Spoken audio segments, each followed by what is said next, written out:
Hello friends, welcome again to Shiva single SSC. तो आज की वीडियो होने वाली है पार्ट टू ईडीएम्स का, जो कि हम ट्रिक से याद कर रहे थे।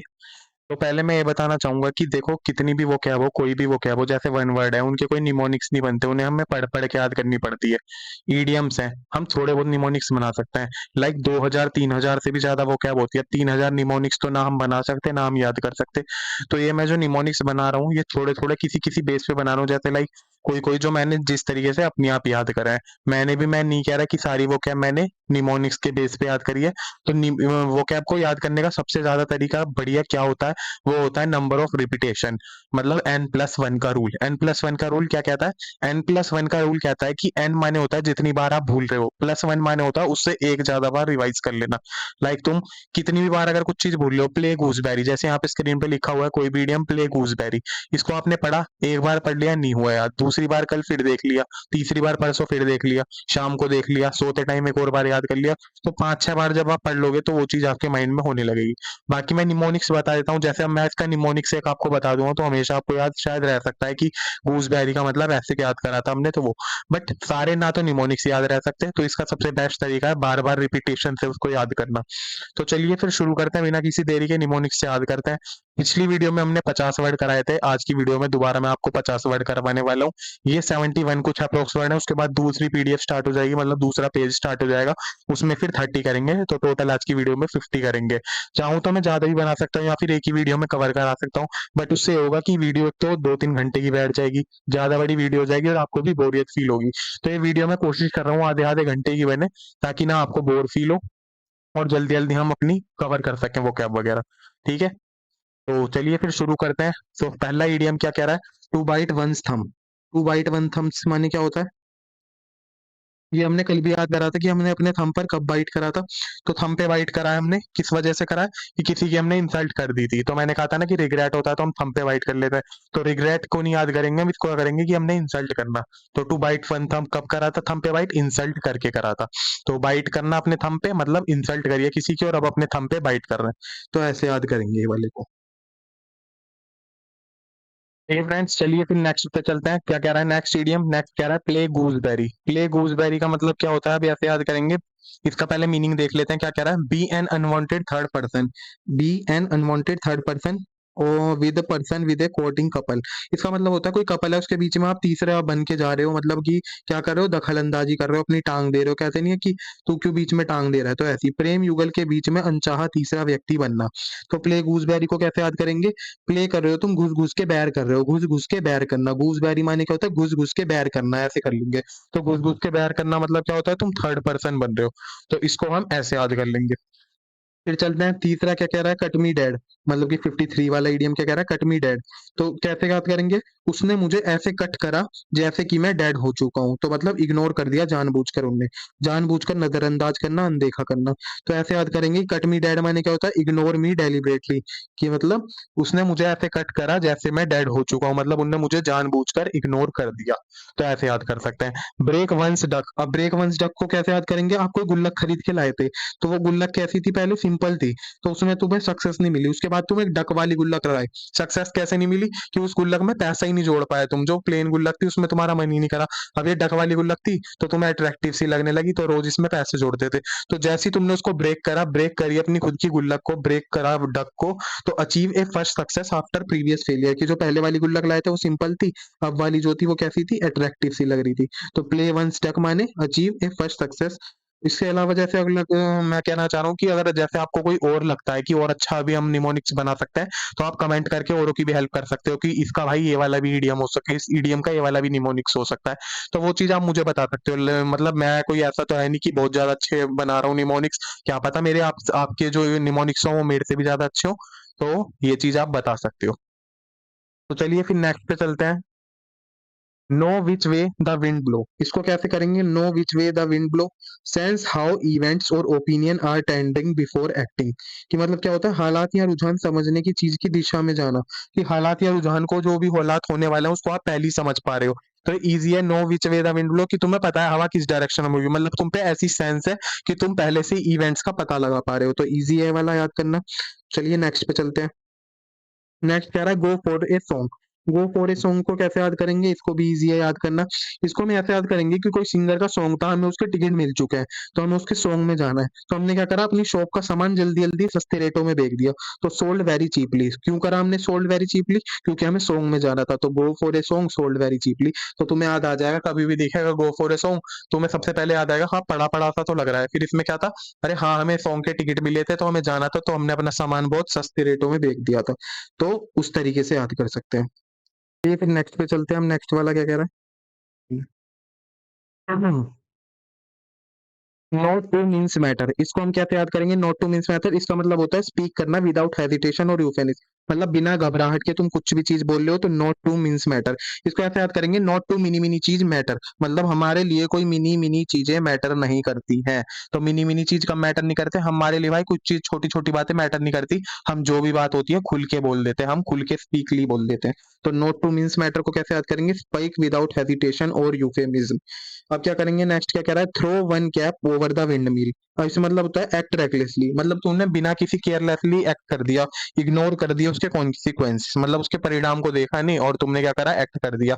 तो throw one's cap over the windmill easy है, तुम भी बना सकते हो इसका निमोनिक, कि तुमने विंड मिल में अपनी कैप जो थी फेंक के मारी। अब तुमने उसके परिणाम तो देखे नहीं कि कैप फट जाएगी या फिर कैप उड़ जाएगी, तुम्हारी कैप खो जाएगी, कुछ भी नहीं देखा तुमने, बस कैप को फेंक दिया बिना किसी केयर के।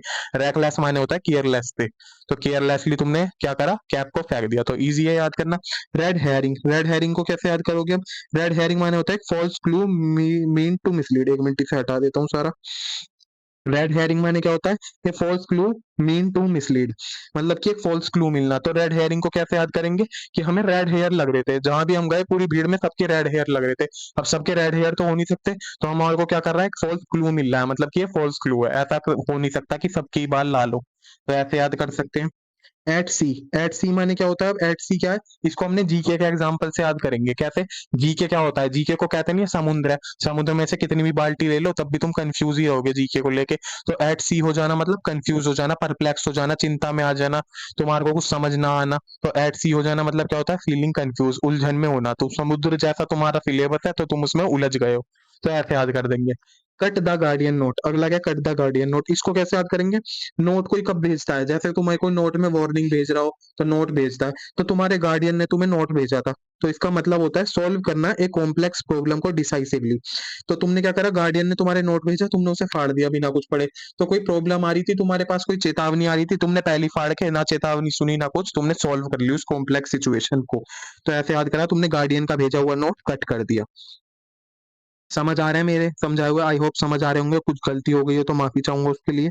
तो चलिए नेक्स्ट पे चलते हैं, harp on the same string. Harp on the same string माने क्या होता है, हार्प को हम याद करेंगे चर्प से। तो repeat a single idea endlessly, कि एक ही बात को अपनी अड़े जा रहे हो, एक ही बात को बार बार दोहराए जा रहे हो, तो हार्प हो सेम स्ट्रिंग पे। तो मतलब हार्प को चर्प से याद कर लेंगे, कि चर्प कर रहा है बर्ड, कोई बर्ड है वो चर्प कर रहा है सेम स्ट्रिंग पे, मतलब वो अपनी ही बात बार बार कहे जा रहा है, चर्पिंग कर रहा है सेम स्ट्रिंग पे। स्ट्रिंग माने रस्सी पे, एक रस्सी पे बैठ के बार बार चर्प करे जा रहा है, अपनी बात कहे जा रहा है। तो ऐसे याद कर सकते हैं। अब ये इजी है वाला जो ईडीएम है, राइटिंग ऑन द वॉल, कि कुछ चीज तुम दीवार पे लिख रहे हो, मतलब कि दीवार पे कब लिख सकते हो तुम, ऐसे तो लिख नहीं दोगे कि कुछ भी बात है दीवार पे। तो तुम ऐसी सूचना दे रहे हो किसी को जो जिससे बचना बिल्कुल मुश्किल है, इनएविटेबल है। इनएविटेबल का मतलब होता है अनअवॉइडेबल। तो एक तुम क्लियर वार्निंग दे रहे हो किसी सिचुएशन की, तो उसको कहते हैं हमें कि क्लियर वार्निंग देना किसी सिचुएशन की, अनिवार्य विनाश या संकट की स्पष्ट चेतावनी देने को हम क्या कहते हैं, to writing on the wall, wall पे लिखते हैं, ठीक है। चलिए फिर चलते हैं, आई होप समझ आ रहे होंगे आपको। अब देखो, अगला इडियम क्या कह रहा है, jump the shark. Jump the shark को हम कैसे याद करेंगे, अब एक तुमने सीरियल सुना होगा, आता है शार्क टैंक, सोनी सब पे आता है शार्क टैंक। उसमें क्या होता है, बड़े बड़े बिजनेसमैन होते हैं, बड़े बड़े नहीं कह सकते, मतलब जो अपने स्टार्टअप्स करते हैं और अच्छा खासा बिजनेस चला चुके होते हैं, उसके बाद वो इन्वेस्टमेंट मांगने के लिए शार्क टैंक में आते हैं। तो शार्क से कैसे याद करेंगे, कि हम एक पीक पे तो पहुंच गए, अब जरूरी तो नहीं सबको इन्वेस्टमेंट मिल जाएगी, जो वहां पे शार्क बैठे होते हैं सबको इन्वेस्टमेंट दे देंगे। तो हम शार्क टैंक में तो पहुंच गए पर हमें इन्वेस्टमेंट नहीं मिली। तो टू रीच ए पीक, मतलब रीच कर जाना एक पीक पे, पर बिगिन टू डिक्लाइन, फिर डिक्लाइन होना स्टार्ट हो जाना, चरम सीमा पर पहुंचकर गिरावट शुरू हो जाना। तो ऐसे याद कर लेंगे शार्क टैंक से, इसको मैंने ऐसे याद करा है। अब नॉट इन माई लाइन होना, ये इजी है, कि मेरी लाइन में ना होना, मतलब कि जिस चीज में मैं हूँ उस फील्ड का ना होना, ऐसे कर सकते हैं। Not related to my area of expertise, कि जिसमें मेरी एक्सपर्टीज है उस चीज से रिलेट ना होना।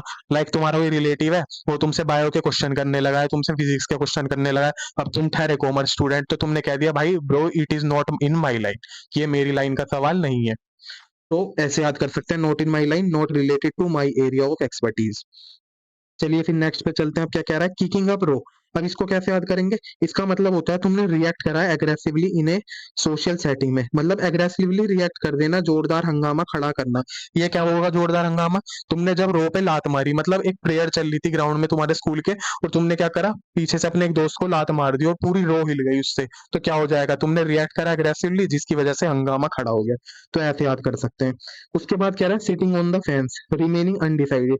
अब इसको कैसे करेंगे, फेंस पे बैठ जाना। एक मिनट इसे हटा देता हूँ। Sitting on the fence remain undecided, इसे करेंगे कि लाइक तुम्हारे एक राइट साइड थी एक लेफ्ट साइड थी और बीच में तो फेंस लग रहा था। फेंस तो समझ गए होंगे, जैसे दीवार के लिए लगा दिया जाता है, जैसे दीवार ऊंची नहीं है तो उसमें फेंस लगा दिए जाते हैं ताकि कोई इजिली छलांग मार के ना आ सके, तो फेंस लगा देते हैं। तो सिटिंग ऑन द फेंस, एक तरफ मतलब मान लो राइट साइड में तुम्हारी बहन थी, राइट, और लेफ्ट साइड में तुम्हारा भाई था, और उन दोनों की आपस में बहस चल रही थी किसी बात को लेके। तो तुमने क्या करा, तुम्हारी बहन कह रही है तू मेरी साइड से बोल, तुम्हारा भाई कह रहा है तू मेरी साइड से बोल, तो तुम फेंस पे बैठ गए हो कि मैं भाई किसी के लिए पार्शल नहीं हूँ। तो सिटिंग ऑफ द फेंस में होना रिमेन अनडिसाइडेड, कि तुम अब निर्णय नहीं ले पा रहे हो या किसी के पक्ष में नहीं हो, किसी की तरफ बाइज्ड ना होना।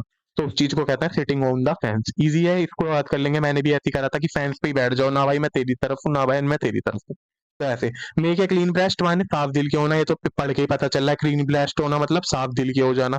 तो टू एडमिट समथिंग ऑनेस्टली, तो किसी भी चीज को स्वीकार कर लेना ईमानदारी के साथ, मतलब तुम कुछ भी चीज ईमानदारी के साथ कर रहे हो, ईमानदारी से सब कुछ स्वीकार कर लिया तुमने, तो तुम क्लीन ब्रेस्ट हो। राइजिंग टू द ओकेजन माने क्या होता है, परफॉर्म कर रहे हो एक्सेप्शनली अंडर प्रेशर, प्रेशर में आके कुछ चीज परफॉर्म कर देना।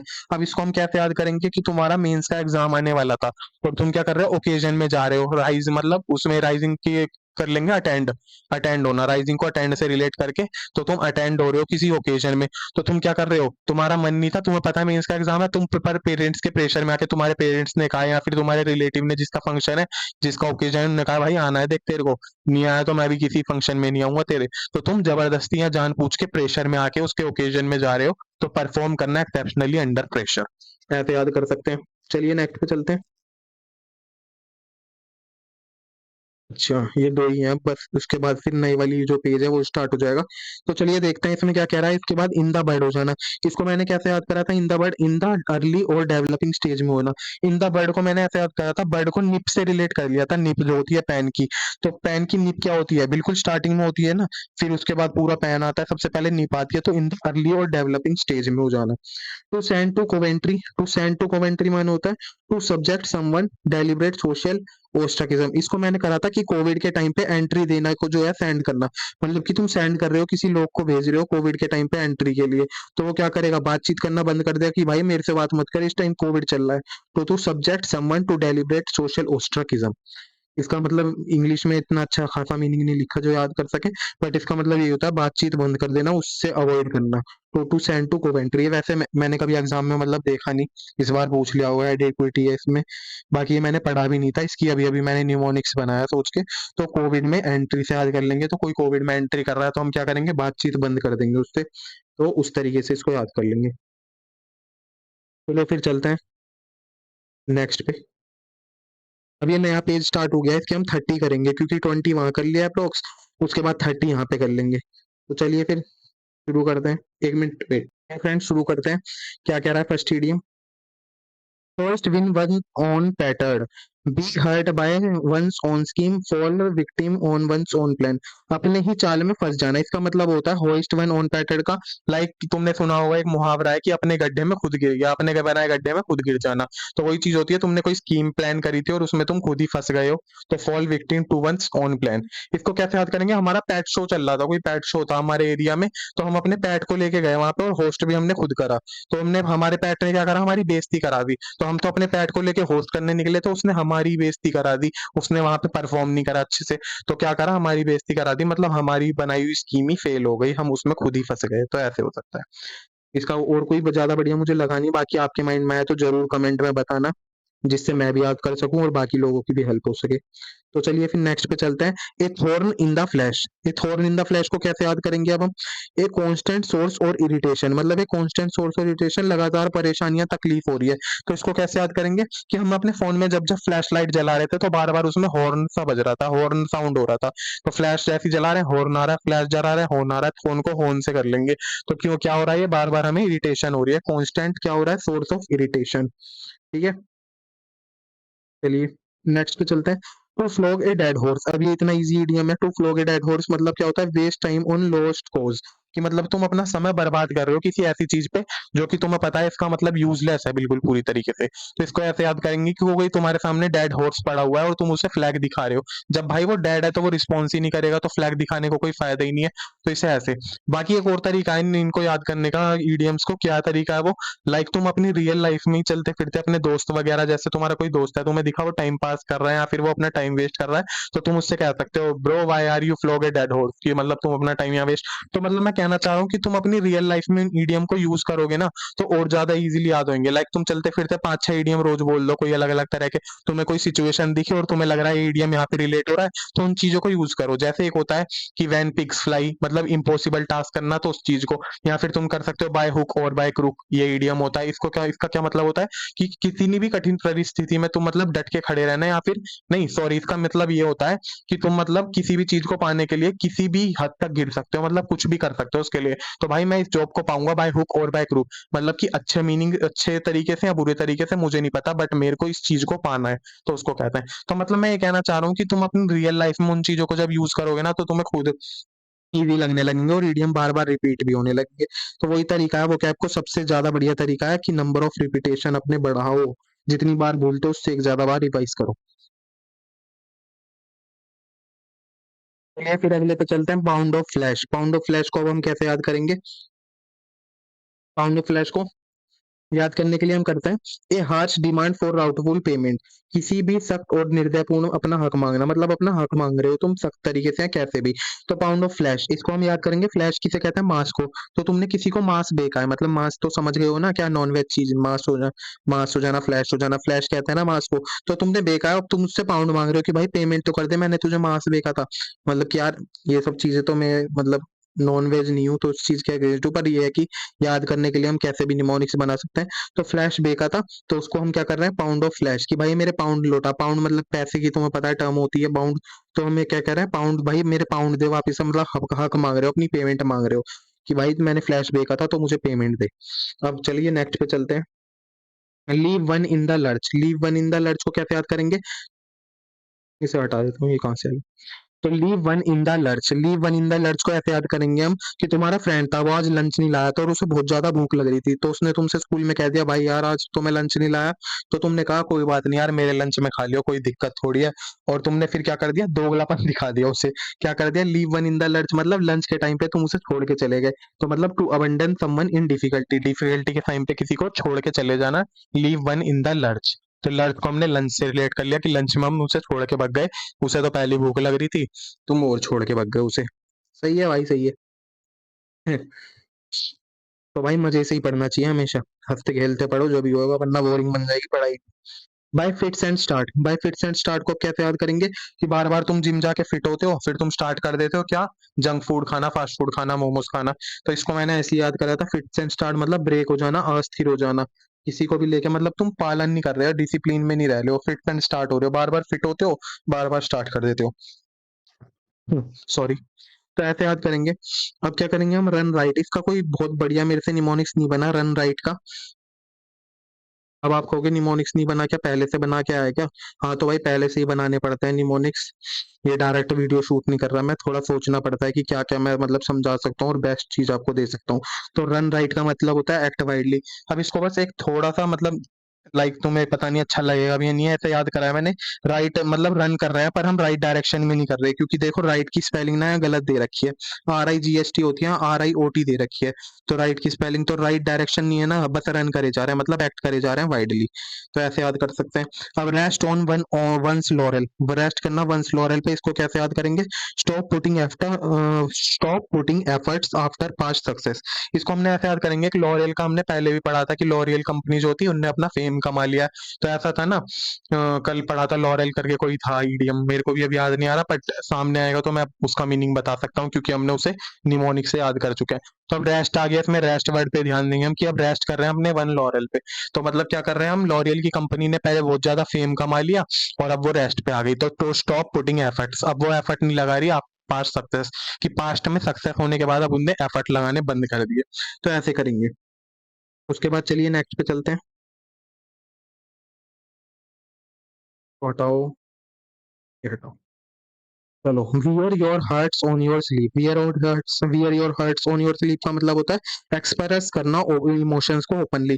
मतलब कि क्या होता है, ये तो बहुत ईजी है कि तुम अपना दिल जो है ना अपनी बाजुओं पे लेके चल रहे हो, सबको दिखाते हुए चल रहे हो। मतलब तुम्हारी क्रश खड़ी है सामने और तुम्हारे दोस्त ने कहा, जा भाई wear your hearts on your sleeve, अपना दिल अपनी बाजू पे लेके जाओ और उसे प्रपोज कर दे। तो वो चीज होती है wear your hearts on your sleeve, माने क्या होता है, एक्सप्रेस करना इमोशंस को ओपनली, अपने भाव खुलकर प्रकट करना। तो ऐसे होता है, इजी है बहुत ज्यादा। ईट हम्बल पाई कल भी बताया था, ईट हम्बल पाई बहुत बार पूछा जाता है, इंपॉर्टेंट है, डबल स्टार मार्क करो इस पे। इसका मतलब क्या होता है, एडमिट करना एक मिस्टेक को, मतलब सारे इंपॉर्टेंट है ये वाले तो पूछे गए एग्जाम में, बट मैं इसलिए बता रहा हूँ बहुत बार देखने को मिला है ईट ए हम्बल पाई। इसका मतलब होता है टू एडमिट करना एक मिस्टेक को, मतलब कि हम्बल पाई, हम्बली किसी चीज को तुमने एडमिट कर लिया है कि हाँ भाई मेरी गलती थी, मैं उसे स्वीकार कर रहा हूँ। तो ऐसे, throw your hat in the ring कल पढ़ लिया था, throw your hat in the ring माने होता है कि तुमने चैलेंज कर दिया, अनाउंस कर दिया, मतलब कि क्या होना, भागीदारी घोषित कर देना अपनी उम्मीदवारी, अनाउंस कर दिया अपनी कैंडिसी। मतलब किसी को चैलेंज कर दिया है, अपनी हैट को भी रिंग में फेंक के मारा था, कल करा था। देखी नहीं हो तो कल वाली वीडियो भी देख लेना, जब भी उसके आगे करना है, क्योंकि ऐसा नहीं होता लाइक तुम ये वाली वीडियो देख रहे हो और पहले के ईडीएम देखे नहीं है, लाइन से चलो, इसका पार्ट 2 है, ये वाला एक पार्ट 1 आ चुका है और आगे आगे ऐसे ही आते रहेंगे जितने भी वो कैप्चर होंगे, मैं इसकी एक प्ले लिस्ट बना दूंगा। उसके बाद क्या कह रहा है, throw your hat in the ring हो गया, barking up the wrong tree, गलत ट्री के पे जाके भौंकने लग रहे हो। मतलब बार्क करना, भौंकना बोलना होता है ना, तो उसको ही करेंगे कि गलत ट्री पे जाके तुम बोल रहे हो, मतलब क्या कर रहे हो, ब्लेमिंग द रॉन्ग पर्सन को ब्लेम कर रहे हो। तो इजी है कि रॉन्ग ट्री को करना। तो अब इसको कैसे याद करेंगे हम कि barking up the wrong tree, याद आ गया कि इसमें कुछ हम गलत ही कर रहे थे, गलत क्या कर रहे थे, हम ब्लेम कर रहे थे उस पर्सन को जिसकी गलती भी नहीं है, तो ब्लेमिंग द रॉन्ग पर्सन। तो अब ऐसे याद होता है, मतलब ये जैसे barking up the wrong tree देखा, 4 ऑप्शन देखे तो तुम्हें अलग ही लग जाए कि हाँ यार barking up the wrong tree पढ़ा था, तो रॉन्ग मतलब हम कुछ गलत ही कर रहे थे, ये ऑप्शन दिखेंगे, जैसे 4 ऑप्शन आ गए, अब इसमें से ही ले लो, एक्सप्रेस करना ओपनली, एडमिट करना मिस्टेक, अनाउंस करना और ब्लेम रॉन्ग पर्सन। तो barking up wrong tree wrong दे रखा है, देखो ब्लेमिंग अप रॉन्ग पर्सन, तो यही सबसे ज्यादा बेस्ट लगेगा तुम्हें, तो उससे करके टिक आगे बढ़ सकते हो। तो ऐसे होते हैं, मतलब कि जरूरी नहीं है सारे, मुझे भी सारे ईडीएम याद नहीं है, फिर भी मेरी, मैं बता रहा हूँ 90 to 95% हमेशा ईडीएम सही जाते हैं, बेशक मैंने वो पढ़ा भी ना हो। तो मैं ऑप्शन एलिमिनेशन से करने की कोशिश करता हूँ। तो बहुत ट्रिक होती है, ऐसा नहीं कि निमोनिक से ही हो, ऐसा ही नहीं कि हमें सब कुछ पता ही होना चाहिए। तो बहुत तरीके होते हैं इनको याद करने के। तो वही चीज मैं आपको बताना चाह रहा हूँ, जैसे ऑप्शन से रिलेट करके एलिमिनेट करके भी कर सकते हो। तो ये धीरे धीरे आपको सब चीजें पता चलती रहेंगी। बाकी जो मैं अपना बेस्ट है वो देने की ट्राई करूंगा, और अगर कुछ गलती तब भी हो जाती हो तो उसके लिए मैं आपसे माफी चाहूंगा। तो चलिए, barking up the wrong tree हो गया। अब जंप ऑन बैंड वैगन, ये पूछा जाता है, इसको भी स्टार मार्क कर लीजिए, आता है कई बार। इसका मतलब होता है कोई ट्रेंड चल रहा है आपके आसपास और आप उसे फॉलो कर रहे हो उसी ट्रेंड को। तो इसको कैसे याद करेंगे, जंप द बैंड वैगन को? इसको हम ऐसे याद करेंगे कि आपका पड़ोसी था, वो क्या करा, वैगन लाया, वैगन क्या, जी वैगन या सस्ती वैगन आर, जी वैगन लेके आया, चलो। रईस पड़ोसी था, वो जी वैगन लेके आ गया और वो बैंड बजा रहा है। तो बैंड बजा रहा है आपने देखा और आप भी जाके बैंड पे नाचने लगे कि भाई मेरे दोस्त की जी वैगन आ गई, जी वैगन। एक तरफ आप अंदर शायद जल भी रहे हो, और मजाक कर रहा हूँ, बुरा मत मानना। तो क्या कर रहे हो कि वो जी वैगन लेके आया और आप जाके बैंड पे नाचने लगे। तो मतलब क्या करा, ट्रेंड चलता हुआ था, आपने भी उसको फॉलो कर लिया। तो क्या होता है, प्रचलन में शामिल हो जाना, बहाव में बह जाना। तो ऐसे याद कर सकते हैं इसको। बाकी आपको और कोई ट्रिक आती हो इसके लिए, और कोई निमोनिक्स बढ़िया आता हो तो कमेंट में वही कहूंगा बार बार की जरूर बताएं। To make bricks without straw, अब इसको कैसे याद करेंगे, सॉरी। इसका मतलब होता है attempt something without the necessary resource, कि अटेम्प्ट कर रहे हो किसी चीज को, रिसोर्स है नहीं आपके पास, मतलब बिना साधनों के कोई काम करने की कोशिश करना। एक ऐसा हो गया कि आपके पास बुकें है नहीं, किताबें है नहीं, कोई सोर्स है नहीं और एसएससी की तैयारी आपने चालू कर दी, तो उसका फायदा तो होगा नहीं जब तक आपके पास सोर्स नहीं है। तो वही चीज होगी। तो ब्रिक विदाउट स्ट्रो को हम कैसे याद करेंगे, स्ट्रो को हम एक तरीके से सरिये मान लेंगे। तो हम घर बनाने चल दिए ईंटों से, सरिये हमने लिए नहीं, तो खाली ईंटों से थोड़ी घर बन जाएगा, बहुत चीजें होती हैं घर बनाने के लिए। तो स्ट्रो को हमने सरिये से रिलेट कर दिया, सरिये है नहीं, घर बनाने चल दिए, तो हम पे पूरी तरीके से रिसोर्स है नहीं और हम अटेम्प्ट करने चल दिए। उसके बाद इजी है अगले वाला। क्या कह रहा है, इन the same boat. In the same boat का मतलब होता है फेस करना सेम सिचुएशन को, एक ऐसी परिस्थिति, एक जैसी परिस्थिति में हो जाना, इन द सेम बोट में हो जाना। अब इसको कैसे याद करेंगे, लाइक तुम्हारा कोई फ्रेंड है, उसके जीएस में कम नंबर आते हैं और तुम्हारे भी जीएस में कम नंबर आते हैं, तो तुम क्या हो, इन द सेम बोट में हो, मतलब सेम सिचुएशन में हो। एक मिनट, सॉरी, आता हूँ। तो इसे कैसे याद करेंगे, इन द सेम बोट में, कि तुम्हारा कोई फ्रेंड है, उसके जीएस में कम नंबर आते हैं और तुम्हारे भी जीएस में कम नंबर आते हैं, तो तुमने कहा bro we are in the same boat, मतलब हम सेम सिचुएशन में, जिस सिचुएशन में तुम हो उसी सिचुएशन में हम है। तो ऐसे याद करेंगे। अब steel A march on someone, ये कल भी याद कराया था। Steel A march on someone मतलब क्या होता है, कि तुमने कोई साल है उसे मान लिया कि 11 महीने का ही होता है, मतलब तुमने सबसे कह दी भाई ये साल जो होते हैं 11 महीने के ही होता है, और तुमने मार्च का महीना चुरा लिया उसमें से, तो तुमने क्या कर लिया, एक एडवांटेज गेन कर लिया, मार्च के महीने में पूरे में तुम पढ़ोगे एक्स्ट्रा। तो उसको कहते हैं steel A march on someone, माने गेन एन एडवांटेज, किसी पर बढ़त लेना, किसी पर बढ़त पा लेना। तो ऐसे याद कर सकते हैं, कल भी बताया था इसकी ट्रिक। ए डाइमेडंजन, ये कई बार आता है, इसको भी स्टार मार्क करो, बहुत इंपॉर्टेंट है। डाइमेडंजन माने होता है कौड़ी के भाव होना, कोई चीज मतलब इतनी कॉमन होना, कौड़ी के भाव बिक रही है, तो उसे कहते हैं डाइमेडंजन। इसकी कोई ट्रिक नहीं है, इसे सीधा याद कर सकते हो, डाइमेडंजन होना, कौड़ी के भाव होना, वेरी कॉमन होना। तो कई बार आया, तो इसे तो डायरेक्ट भी याद कर सकते हो। आगे चलते हैं उसके बाद। Casting the first stone, casting the first stone का मतलब क्या होता है, टू एक्यूज समवन फर्स्ट, मतलब सबसे पहले किसी पर दोष लगाना। तो इसको ऐसे याद करेंगे कि सबसे पहले पत्थर तुमने फेंक के मारा किसी पे, तो सबसे पहले दोष भी तुम पे लगेगा। तो कास्ट द फर्स्ट स्टोन माने किसी पे दोष सबसे पहले लगना, सबसे पहले किसी पर दोष लगाना, लगना या लगाना कैसे भी याद कर सकते हो। कास्ट द फर्स्ट स्टोन माने होता है एक्यूज समवन फर्स्ट, सबसे पहले दोष लगना। ठीक है, चलिए फिर नेक्स्ट पेज पे चलते हैं। आगे क्या कह रहा है, 10 ईडीएम और रह गए, वीडियो को ज्यादा लंबी नहीं करेंगे। Catch forty wing, catch forty wing का मतलब क्या होता है, कैच फोर्टी विंग कई बार आता है ये वाला भी, इसका मतलब एक और होता है कैट नैप ले लेना, मतलब कि नैप लेना, शॉर्ट नैप लेना, उसको कहते हैं झपकी ले लेना। अब इसको ऐसे याद करेंगे, विंग्स को विंग बना देंगे, विंग मतलब पंख जो होते हैं। तो हमने 40 विंग्स, 40 पंख कैच कर लिए, तो ये कब कर सकते हैं ऐसी चीजें, जब हम सपना देख रहे हैं, और सपना कब देखते हैं हम, जब हम नैप लेते हैं। तो उस चीज से इसको याद कर लेंगे, टेक अ शॉर्ट नैप, थोड़ी सी झपकी ले लेने को कैच 40 विंग, तो उस तरीके से याद कर सकते हैं।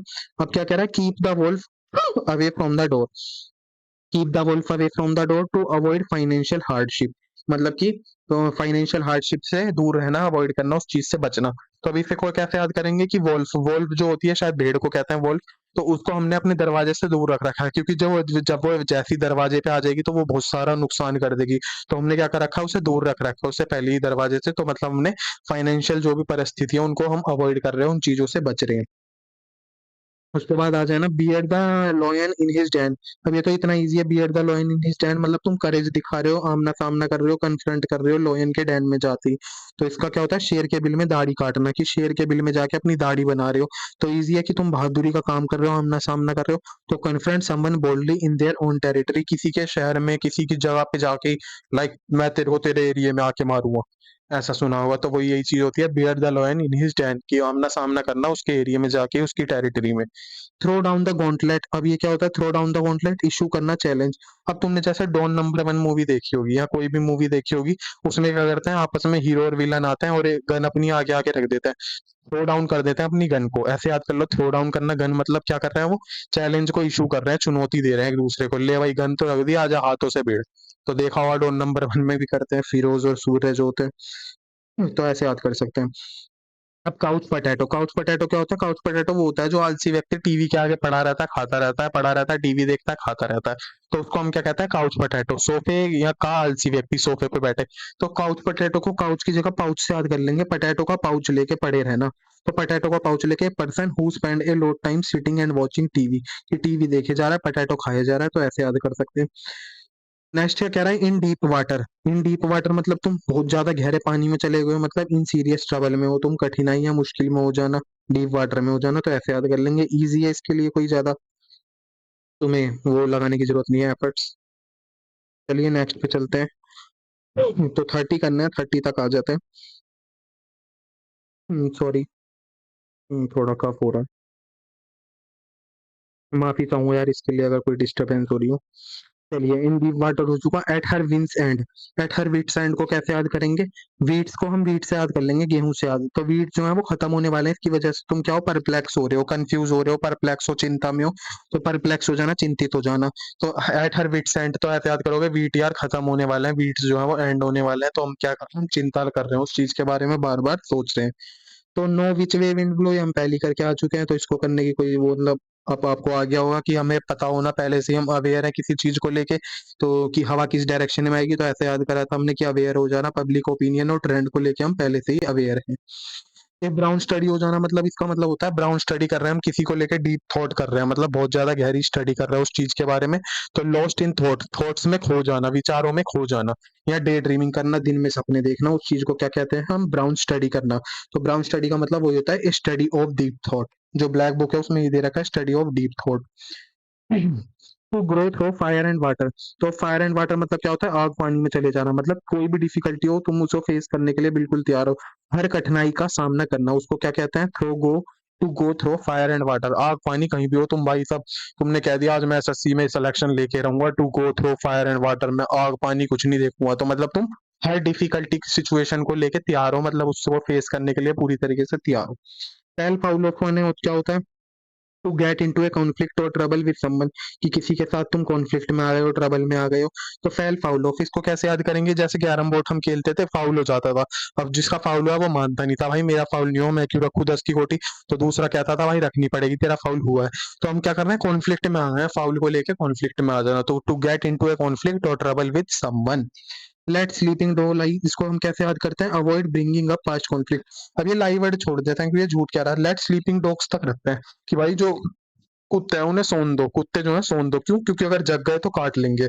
तो इसको हमने याद कर दिया डॉग्स को पास्ट की बातों से, कि जो पास्ट की बातें हैं भाई उन्हें लाइक लेके मत आओ, पास्ट के जितने भी मुद्दे हैं उनको लेके मत आओ, क्योंकि अगर वो जग गए मुद्दे पास्ट के तो फिर से लड़ाई झगड़े होने लगेंगे। तो avoid bringing up past conflicts. तो ये थी आज की हमारी वीडियो। तो अगर वीडियो अच्छी लगी हो तो चैनल को सब्सक्राइब कर देना, लाइक कर देना, मिलते हैं अगली वीडियो में। बाकी अगर मुझसे कोई गलती हुई हो तो माफ कर देना। तो आज के लिए इतना ही। थैंक यू सभी को। Thank you guys. और बाकी फॉलो करो। अगर मैंने अब जो हमारा ये है यूट्यूब का बायो, इसमें टेलीग्राम का लिंक भी डाल दिया है, तो लिंक पे फॉलो कर सकते हो। उसमें ऑलरेडी 45 मेंबर जुड़ चुके हैं। तो उसमें ये होगा कि जैसे किसी के डाउट आते हैं किसी भी सब्जेक्ट को लेके, तो एक दूसरे के डाउट हम सॉल्व करने की कोशिश करेंगे। बाकी वीडियो अच्छी लगी हो तो लाइक कर देना। मिलते हैं नेक्स्ट वीडियो में जितने ईडीएम बन गए हैं। तो thank you, bye bye, take care.